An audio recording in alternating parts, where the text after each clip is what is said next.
R you ready guys? Start করা যাক। Welcome to my channel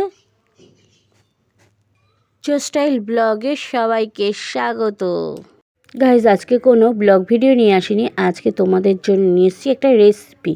আর রেসিপিটা খুবই দারুণ রেসিপি, পুরোনো দিনের আমসত্ত্ব।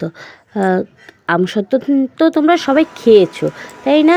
তোমরা কি খেয়েছো? আমি টক মিষ্টি আমসত্ত্ব। কিন্তু আমি কি যে রেসিপিটা বানাবো সেটা কিন্তু অবশ্যই মন দিয়ে দেখো, কারণ এটা একটু অন্য রকমের, কারণ এটা টক মিষ্টির ঝাল দিয়ে করা। তো দেখে নাও কীভাবে। আর বাড়িতেই যখন আম রয়েছে, এবছরে তো তোমরা জানোই সব বাড়িতেই আমে ভর্তি, কারণ প্রচুর আম হয়েছে, কিন্তু আমের ফলন প্রচুর। হ্যাঁ, কিন্তু শিলাবৃষ্টির জন্য অনেক আম নষ্ট হয়ে গেছে, বেশিরভাগই আমই নষ্ট হয়ে গেছে। তো যাই হোক, বাড়িতে আম ছিল তো নিয়ে নিলাম। বাড়িতে খুব একটা আমসত্ত্ব দেখিনি করতে, কিন্তু ইচ্ছা হলো শ্বশুরবাড়িতে শাশুড়ি মাকে দেখেছিলাম করতে। তো ভাবলাম নিজে কিছু দিয়ে যদি আমসত্ত্বটাকে একটু অন্যভাবে করা যায়, খেতে কেমন হবে। সত্যি বিশ্বাস করবে না, খেতে কিন্তু দারুণ হয়েছে। তো আমি আম নিয়ে নিয়েছি, আমের পালটাকে কিন্তু বের করে এটাকে যাতে আঁশটা না পড়ে তার জন্য আমি ঘষে নিচ্ছি। তোমাদের কাছে যদি টাইম না থাকে, তোমরা আমটাকে চারিদিক কেটে তোমরা মিক্সিতে দিয়ে দাও, দিয়ে তারপর মিক্সি থেকে যখন বেরিয়ে আসবে তখন তোমরা ঘষে নেবে, কারণ ঘষতে কিন্তু হবেই কারণ আমের যেন একটা আঁশ টাইপের থাকে, সেই আঁশটা বের করে দেওয়ার জন্য। তো আমি ভালো করে এটাকে আঁশটাকে বার করে দিচ্ছি। আর এইটাতে কোনো আঁশ নেই, কোনো কিচ্ছু নেই, একটু চেলে নেওয়াটা বেশি ভালো। তো তোমরা যেভাবেই করো না কেন একটু চেলে নেবে। আর জানো, তোমাদেরকে আরেকটা বলি, এই ভিডিও তোমাদের জন্য, সত্যি কথা, তোমাদের কাছে ভালোভাবে পৌঁছানোর জন্য, এই ভিডিওটা সুন্দরভাবে তোমরা যাতে দেখতে পাও তার জন্য আমি টুকটাক করে জিনিসপত্র কেনাকাটি শুরু করেছি। দেখতেই পাচ্ছ এই ঘাসের এইটা কিন্তু আমি অনলাইনে কিনেছি। তোমরা যদি কেউ কিনতে চাও তাহলে অবশ্যই বলো, কারণ এইটা আমি মিশো থেকে নিয়েছি। কত দাম সব কিছু ডিটেলস আমি দিয়ে দেবো ডিসক্রিপশন বক্সে, তোমরা নিতে চাইলে নিতেই পারো। খুব ভালো। তো আমি দেখতাম ইউটিউবে, অনেককেই দেখতাম কি সুন্দর রেসিপি করে, তার উপরে এরকম রেখে করে, আমার খুব ভালো লাগতো। তো আমি চেষ্টা করলাম, আমার তো ক্যামেরা ধরার কেউ নেই, নিজেই যেইটুকু কিসে হয় স্ট্যান্ডে রেখে।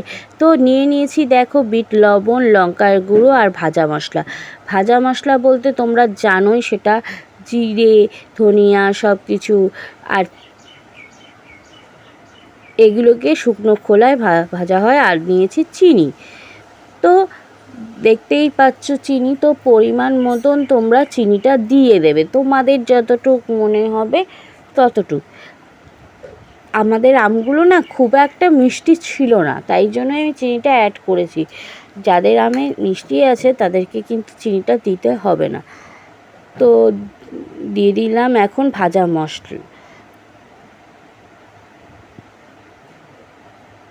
মশলা, বিট লবণ, যদি তোমাদের ঘরে বিট লবণও না থাকে সল্টও দিয়ে দিতে পারো, আর লঙ্কার গুঁড়ো, সব কিছু দিয়ে ভালো করে মিক্স করতে হবে। তো আমি হাত দিয়েই মিক্স করব, কারণ আমি চামচটা নিয়ে বসতে ভুলে গেছি। তো হাত দিয়ে আমি একটু করে মিক্সড করে নিচ্ছি। আর তোমরা যদি এইভাবে বানাও, দেখবে দারুণ লাগবে। আর যারা বানাবে ট্রাই করবে, অবশ্যই কমেন্ট করে বলো আমাকে, তাহলে আমার খুব ভালো লাগবে। আর তোমাদের ভালো লাগলে লাইক, কমেন্ট, শেয়ার অবশ্যই করো। যারা আমার নতুন বন্ধু এখনও হওনি, তাড়াতাড়ি করে সাবস্ক্রাইব করে দাও। আর সাথে দিলাম তেল, যেটাতে করব একটু বেশি করে তেলটা দিয়ে মাখিয়ে নেবে। যে থালা হোক বা যে বাসনেই করছো না কেন, ভালো করে মাখিয়ে নেবে, কারণ তাহলে আমসত্ত্বটা উঠতে খুব সুবিধা। আর একদম পাতলা করে করবে না, একটু মোটা করে করবে, ভালো লাগবে। কারণ কাউকে দিতে গেলেও অল্প দিলেও কিন্তু ভালো লাগে, একদম পাতলা হলে তাকে দিতেও একটা মানুষকে দিতেও একটা কেমন লাগে। যাই হোক আমি একটু মোটা করেই করব। তো একদম প্রথম ফার্স্ট টাইম ট্রাই করছি বলে কিন্তু সিরিয়াসলি অসাধারণ হয়েছিল, সবাই বলেওছে। তো এটা শুকাতে কয়দিন টাইম লাগবে, 5-6 দিন হয়তো লাগবে সামথিং। তো এটা তো রোদ্রের উপর, আর এখনকার তো রোদ তো প্রচুর, বুঝতেই পারছো 42 ডিগ্রি। তো তাড়াতাড়ি শুকিয়েই যাবে। তো তারপর তোমাদের সামনে আসবো। আর তোমাদের কেমন লাগছে কমেন্ট করে বলো ভিডিওটা। ভালো লাগলে লাইক কমেন্ট শেয়ার অবশ্যই করো। আর যদি খুব ভালো লাগে তাহলে কিন্তু শেয়ার করতে ভুলো না তোমরা। আর আমার নতুন বন্ধু হলে চটপট সাবস্ক্রাইব করে দাও, আর পাশে থাকা বেল আইকনটা টিং করে ক্লিক করে দাও।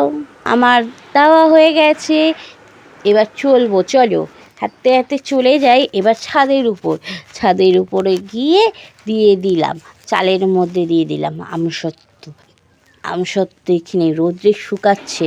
আর হ্যাঁ, ঢাকা দিয়েছি কেন জানো? ভাবছো না ঢাকা দিয়েছি কেন? কাকার হনুমানের উৎপাত। ভাবছো না হঠাৎ ফল দেখালাম কেন? ফলগুলো কিন্তু আমরা বানিয়েছি, এটা মাটির ফল না, এটা কিন্তু কাগজের ফল। এই দেখো আমার রেডি আমসত্ত্ব। তো তোমাদের কেমন লাগলো? Tata, bye bye, thank you.